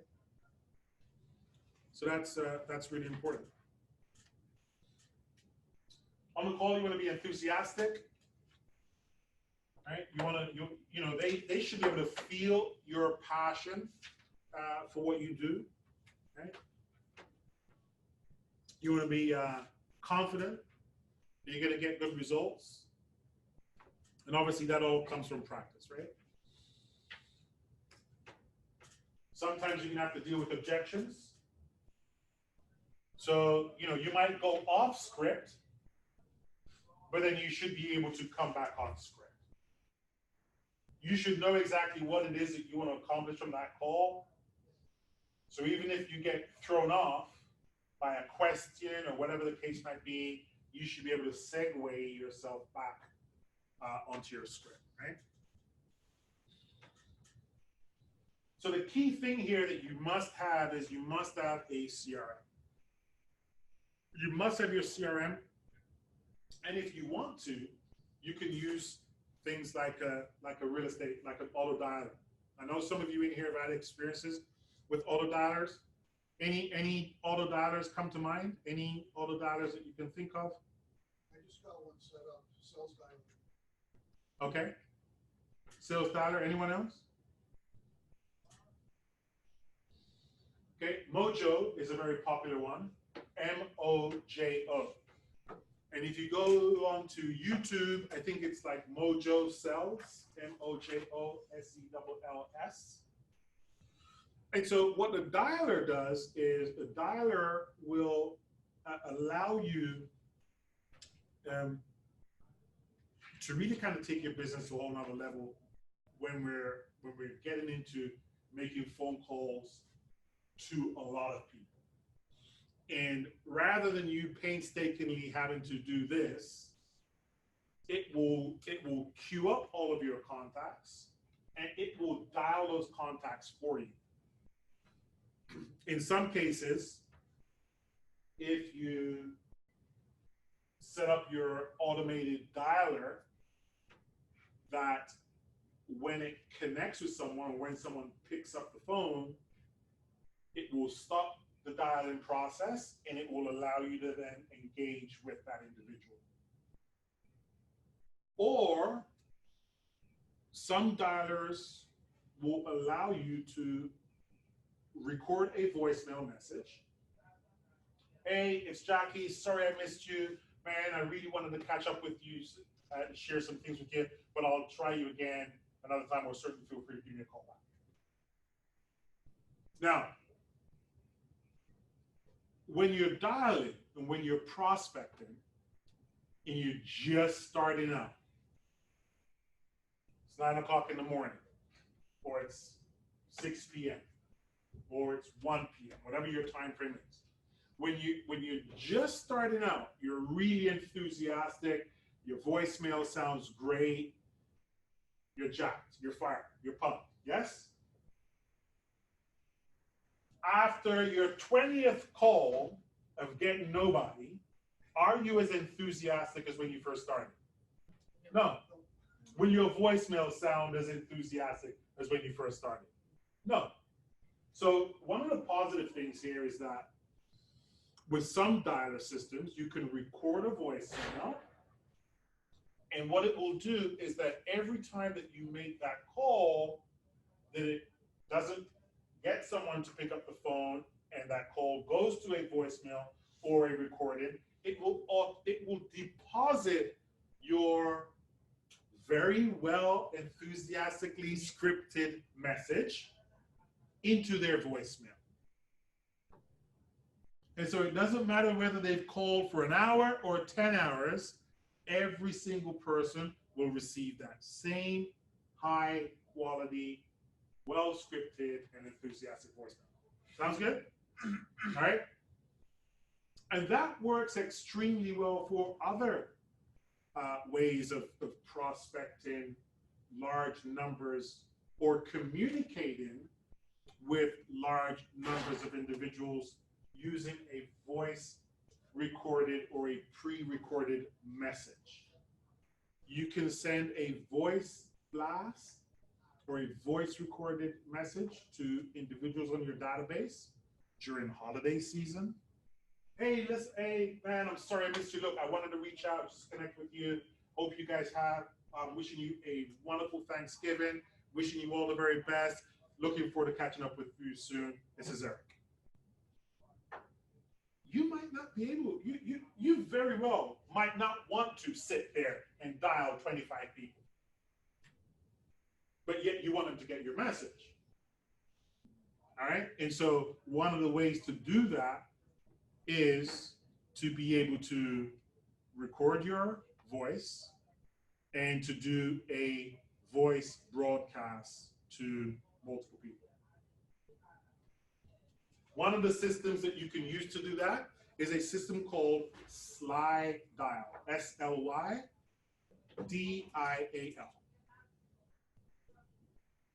And there are other systems around that you can find too, but that's one of them. SLY, slydial.com. Eric? Yes. Do these sales dialers embed to an existing CRM like seamlessly, or is this offline and the call counts and tracking is going to be separate for one? No, it'll connect to whatever your system is.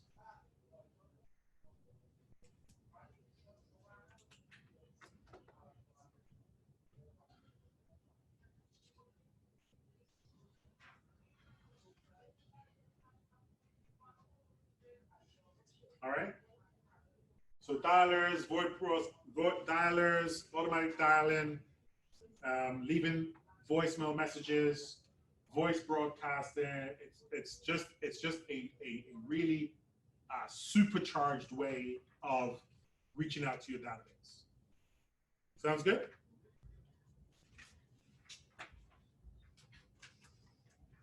Are there any teams in here? Anyone here on any teams? No? Okay, so this is a pro tip for teams.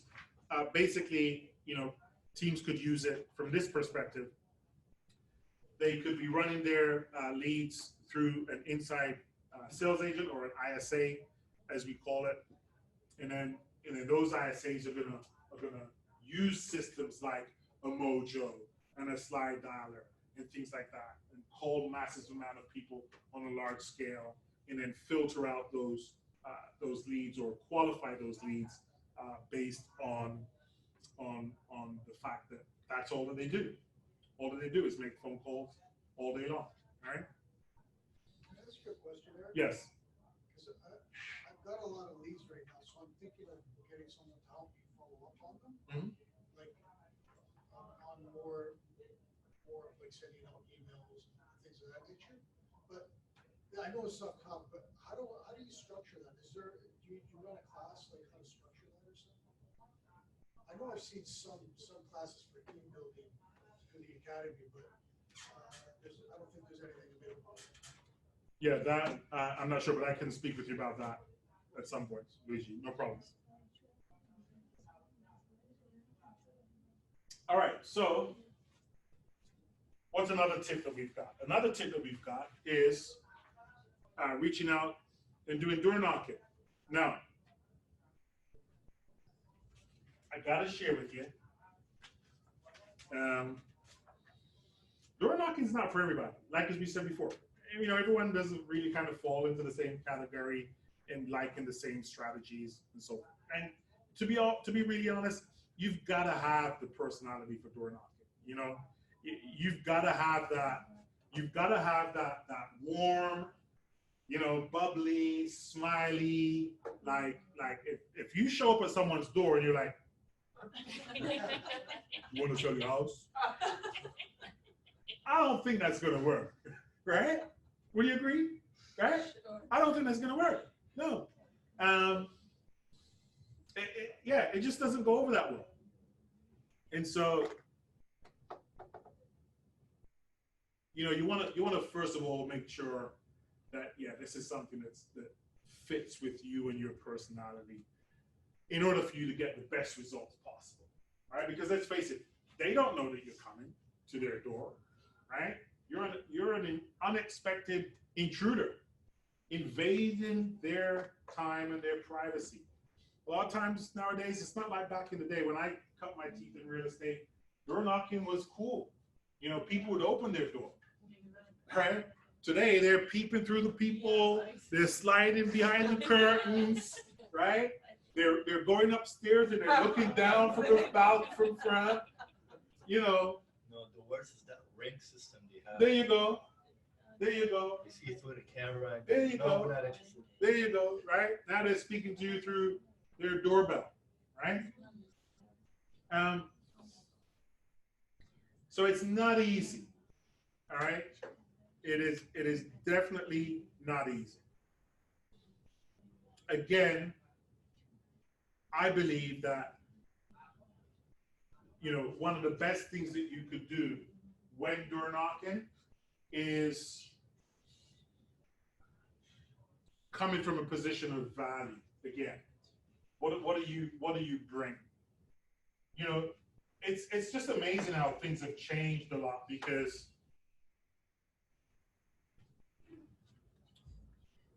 when we were prospecting for real estate, It was like, hey, you want to sell your home? You know, we were wasting a lot of time trying to figure out what people wanted to do, right?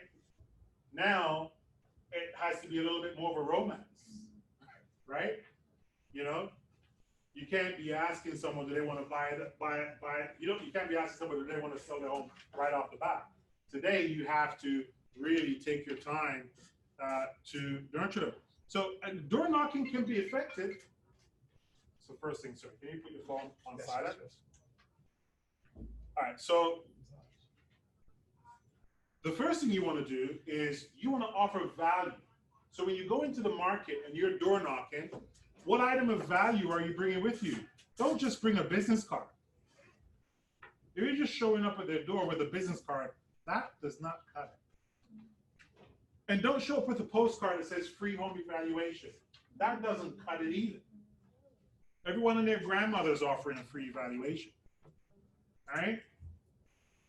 Bring something that is going to be of value. And I could say that probably if you took an 8.5 by 11 sheet and you made half of a page, and you had on the front and on the back. And on the front, you had whatever the name of your neighborhood is. And then you had some market stats over the last 6 months. So many condos sold, 2 bedrooms, average price. So many townhouses sold, average price. So many detached homes sold, average price, right? And then on the other side, you had your information, picture of you, your branding, your office branding, who you are, and why should someone work with you, whatever your value proposition is, all right, or whatever your pitch is on your card. And then this has value because you're giving them information, all right? So that would be one of the things that I would really make sure that I have in my arsenal when I'm going out door knocking. And then obviously, as we were saying here, the key to success is that you want to have a positive mindset that you're going to be able to overcome any objections that you're going to get. Then while you're out there door knocking, all right. The key here is you want to make sure that you maximize this opportunity. Obviously, dress appropriately. Dress for your marketplace, right? I mean, if you're out selling cottage properties, you're not going to go out there dressed in a 3-piece suit, okay? But by the same token, be professional, all right? Again, people want to do business with people that they believe are successful. And a lot of people's perception is what they see out of their 2 eyes, yes? Right?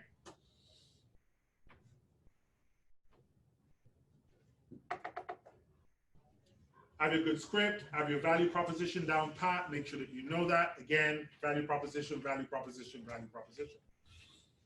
Have some giveaways that you're going to give. Again, market update.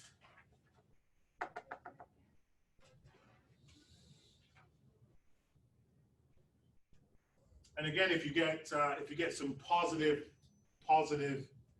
engagement, then depending on how that conversation goes, you're going to want to book some time where you can follow up with that individual.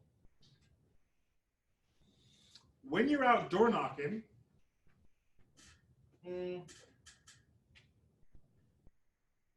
I believe that there is an app.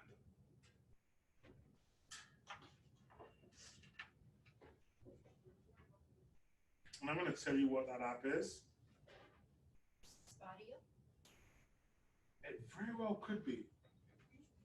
Sounds familiar.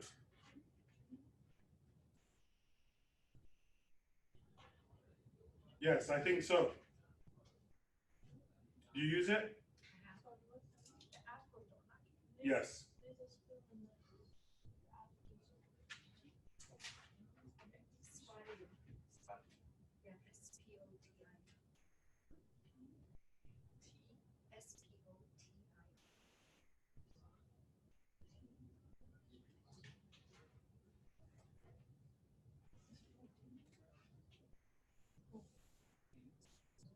So Spadio, it's a great app. It allows you to keep track of all the places that you've been to. Okay? Because I think one of the most important things is, you know, when you go out and you're door knocking, you can't remember who was home, who wasn't home, who did I speak with, who didn't I speak with. And yeah, you can do a manual thing on a sheet of paper if you've got it all structured right and everything else like that. But this is an app that works really well. All right? Now, here's something about door knocking. It does require you to have really good prospecting techniques. It is going to take time. You do need to be consistent in order for it to yield any result. It's like farming. One of the things I wouldn't do, I wouldn't pick an area here today and then next week I'm in a completely different area. And then the following week I'm in somewhere completely different again. You got to stay focused in one particular pocket repeatedly over and over and over again in order to have any real good results. All right? Content marketing. So, as a real estate agent, building your credibility, it's extremely important. It will help you convert more prospects into customers. Sending your prospects great content can help you achieve that objective. And some of the content, as we shared a little bit earlier on, comparative market analysis of the area or market neighborhood reports. I tend to like market neighborhood reports as opposed to comparative market analysis, because a market neighborhood report, you are not being specific in terms of what a house or a property's value is. What you're saying is, this is what's happening in the neighborhood, okay? Just sold alerts or just listed alerts are alerts that you can send to your database, again, once you know exactly where they live. Property valuation projections. Property valuation projections could be that you're working in a particular neighborhood or a particular pocket. You know what property values have done over the past 5 years. And you might say, hey, listen, based on what our history has been, this potentially could be where the market ends up being in the next 5 years. And I will typically use that, especially when working with a buyer who's sitting on the fence, not sure that they want to pull the trigger. Then, hey, listen, I get it. I understand. Let me give you an idea of what your position could look like in the next 5 years. So if you bought this property today, after 5 years, this is how much your mortgage principal will be left. Based on what property values have done in the last 5 years, this is what your property value could potentially look like. If we subtract the two, we're going to be left with the net equity that they could potentially have. Sometimes it's really important to be able to do them, all right? Future developments in the area, again, pre-construction or anything else that you can find out from the municipality, from the city, with respect to their planning department and what they have coming down the pipeline. It's always good information to have. And any testimonials or reviews from your past clients. Now, I shared with you earlier on that my satisfaction rating was 98%, right? You know how I know that? You said 99. No, I didn't say 99. 98. See, I know I didn't say 99 because I know it's not 99. But I can confidently say it's 98 because I track it. I know, right? I use a system called Real Satisfy. RealSatisfied.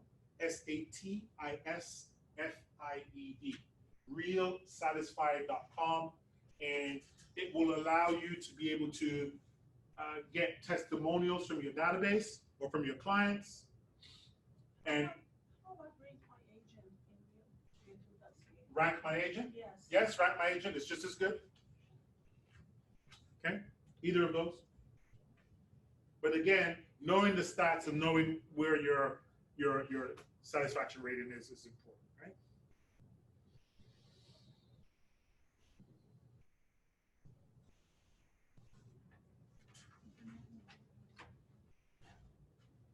Next one is open houses. Now, when you're doing an open house, it's not just to attract buyers, but in many cases, it's really just to satisfy our home sellers, right? Because they want us to do an open house.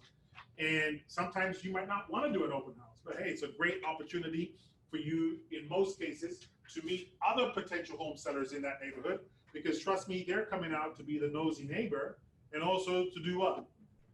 To interview you. They're coming out to see you and how you're doing what you do. Are you the type of agent that they would like to represent them in the sale of their home? So it's a great opportunity for you to prospect and also to obviously meet other potential sellers, just the same. And if you don't have your own potential listing, then it's a good opportunity. I would start by trying to find the right property to do the open house. See, sometimes you might get the announcement that says, hey, you want to do an open house this weekend? And we might jump out there and say, yeah, I'll do the open house, but one, we don't know. We haven't checked the property. We don't know if the property is the right property for us to do an open house. We probably haven't spent enough time getting prepared to market the open house. The open house is tomorrow, and I just said yes, or I just got the announcement today. And so all that we end up doing is going out there, sitting there, hoping that someone's going to actually show up. And I think nothing could be more disheartening and discouraging than spending 2 hours on an open house where nobody showed up. All right? So what you want to do is, after you've determined that this property is the right property for you, it meets in your comfort zone and everything else like that, what you want to do is you want to put a plan together to get as many people coming out to that property as possible, to that open house. So it all starts with online marketing, online traffic, lead generation, promotion, things like that. I'm not really so big on flyers today because most people will end up putting that in the garbage and you're limited. But I'm big on online marketing because you can reach thousands and thousands of people, very cost effective, way, way less than it costs you to print flyers, and it's targeted, and you can track the results. It's more of an invitation than a flyer. Invitation card, you knock the door. Yeah, that's okay, but I'm getting people that are not necessarily thinking of buying. Right? They're just the neighbor. I'm looking for buyers, or you should be looking for potential buyers to come out. So using online marketing is extremely, extremely effective. Right? Now, one of the things that's important is when you're at the open house, what are you using to gather contact information? Open house sheet? Okay, and what does the sheet look like? Do you have one? Look at that. There's an open house guru right here. Awesome. Thank you. All right, so we've got an open house sheet, which is great. Anybody else have any ideas for open house visitor collecting information? Yes. Use like 3 columns: name, phone number, and email address. No. That you can't do. You want to know why you can't do that? Why? Because if you create a sheet that everybody has to sign on, it's an invasion of privacy. Yeah, they don't write the No, not the right number. It's an invasion of privacy. Because I can see the person that registered before me, and somebody else is going to come along after me and see my information. So no, you don't. All right, so here's a technique for you, and here's something for you to consider when doing your open house. I would use Open Home Pro. Ever heard of it? No. Okay, Open Home Pro. You're going to use that on your iPad. It's free. You do not have to upgrade. Listen to me, guys. Do not upgrade. You don't need to. Use the free version. Okay?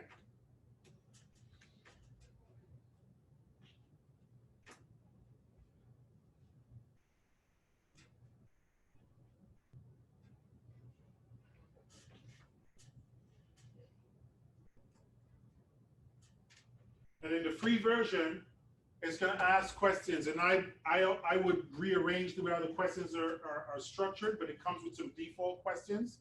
But my questions go like this. First is going to ask them for their name and their email address. Then the next question is to ask them for their phone number.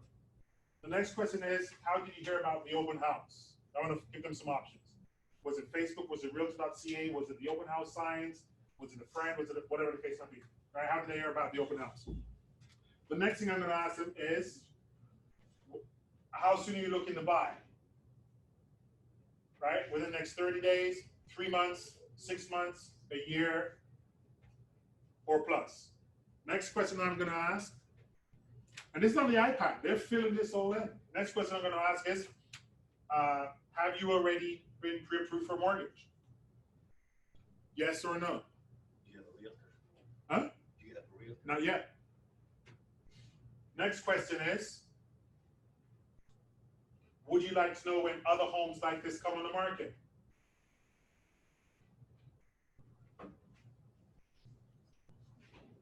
Next question is, do you have a home to sell?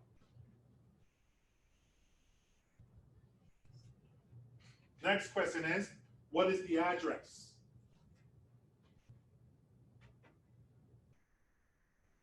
And the next question is, do you have an agent? Are you currently working with an agent? I asked that question last because to me, really doesn't matter. Not saying that it doesn't matter in terms of ethics and in terms of what you should or shouldn't do, but they could very well have an agent and 6 months down the road, they've not bought, they've not sold, they no longer have that agent. Does that make sense? So you'd still send them material, even though they have an agent? Yes, because what I'm not doing is, I'm not advocating them to cancel their agency relationship. So I'm not interfering with that relationship. But if they come into my open house and they've registered, I can send them information. Absolutely. 100%. What I'm going to keep a track of in my database, so I'm going to set up categories or tags for all of those questions that I asked. So I can search my database by, do you have an agent? I can search my database by, are you pre-approved for mortgage? I can search my database by, when are you looking to buy? Because each of those questions have now become tags or they become categories. Does it make sense? Right?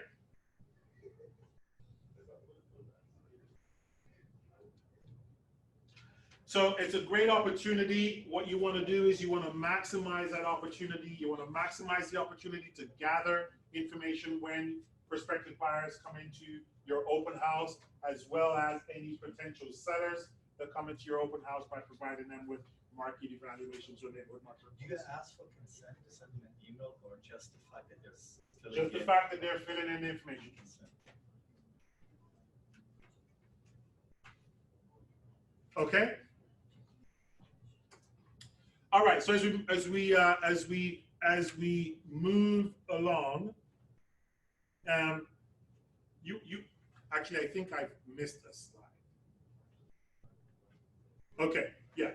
Measurement and optimization. So as you are gathering all of these leads, all of these prospects, all of these people, everything else like that, that you're bringing into your database, all right?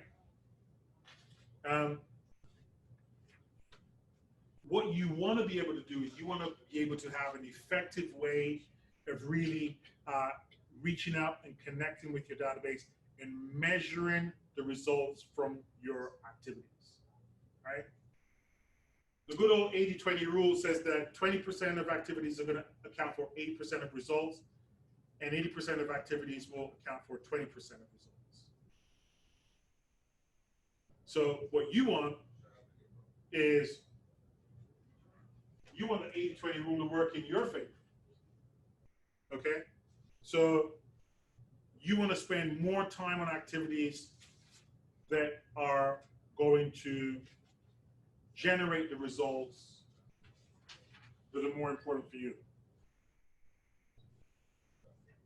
Whether you're doing more open houses, whether you're doing more door knocking, whether you're doing more phone prospecting, whatever it is that's generating the better results for you, that's what you want to spend your time doing, okay? All right, so following up.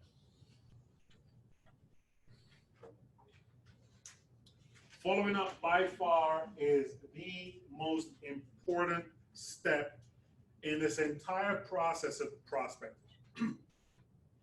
Right, once you've got a relationship established with your leads, you got to see how likely are they to be planning on selling or buying a house. And usually what happens is, if we don't have a system in place, then usually what happens is we drop the ball.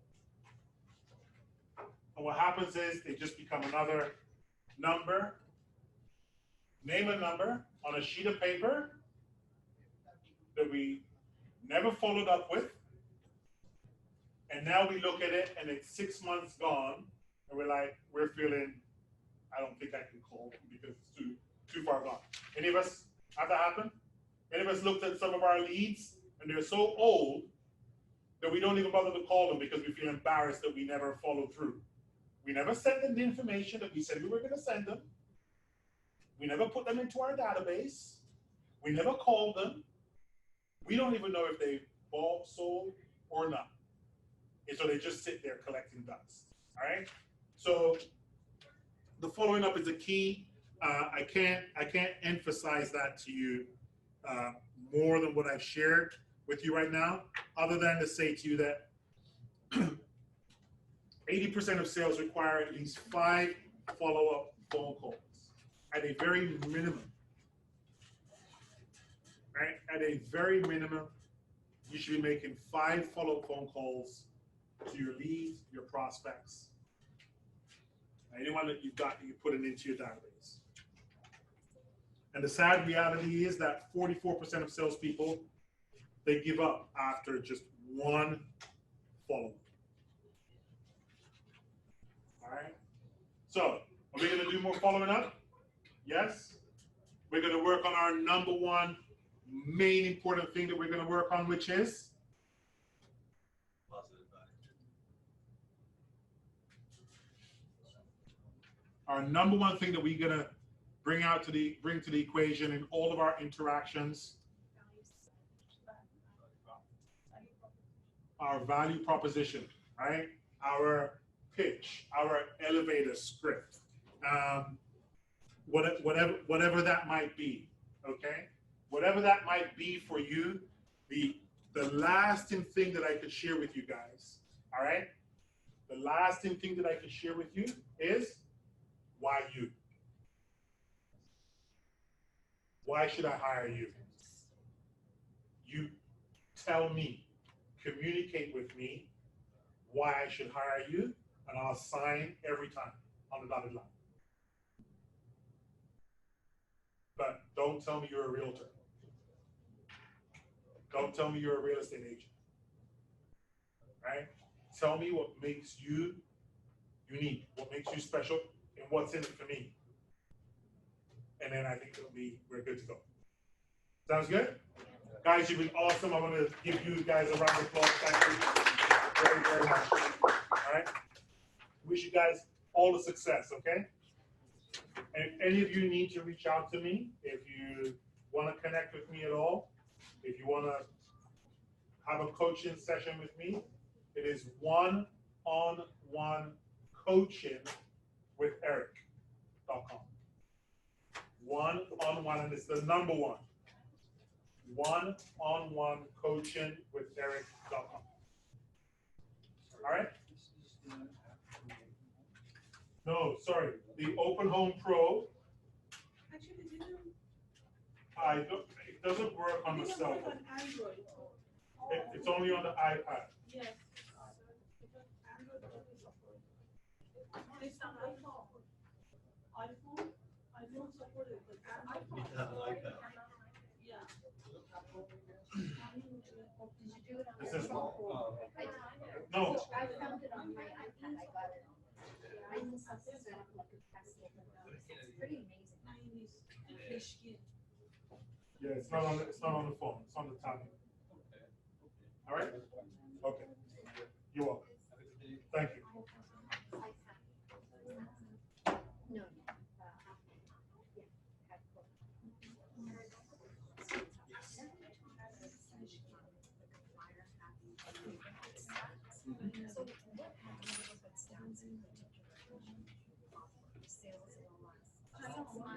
Yeah, and it, yes. So it depends on what the results end up being for the area or for the neighborhood, and in terms of how many. But I would go with yes, I would go with number of units sold, average price, and I can send you an example. That would be great, and Yes. I'm also curious if you have to go like based on the West, you know what I mean? Some kind of Yes. something at the bottom. Yep. So that would be in the sample you'll send. I think so. An example, yeah. I think so. If not, marketing will make sure that you're good to go. Okay, perfect. I'll Okay. look for that. All right. Eric, we can download this on the computer because Android doesn't support. It's on the computer. You got to do it on your computer, on your iPad. See, exactly, that's what I'm saying. It must be.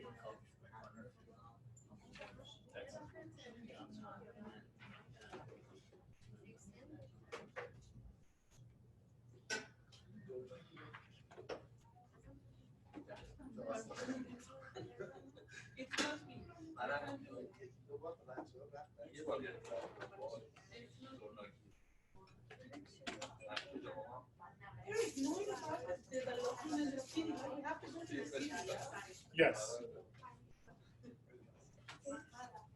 Thanks, Eric. Oh, you're very welcome. Thank you so much. Thank you so much. You're welcome. Like always, it's so useful. Quick question. For this year, have you Yes. have exactly about hydrogen? Yes, You still, for example, I do. She kidding me. well, especially south, that is not Yes.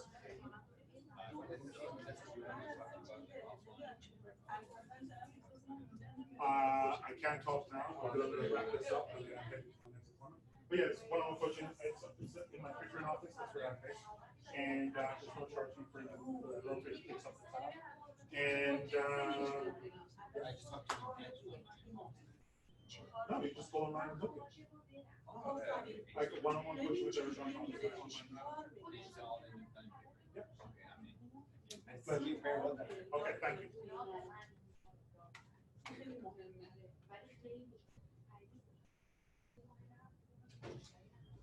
You kidding me? That's true.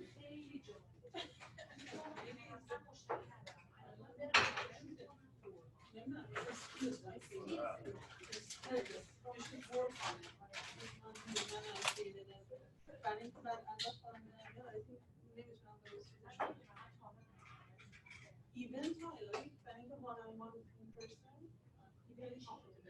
یعنی واقعا که داره برنامه‌های مختلف شرکت کنیم با آدم‌ها خیلی راحته ولی اینکه آدم‌ها میگن نیاز دارم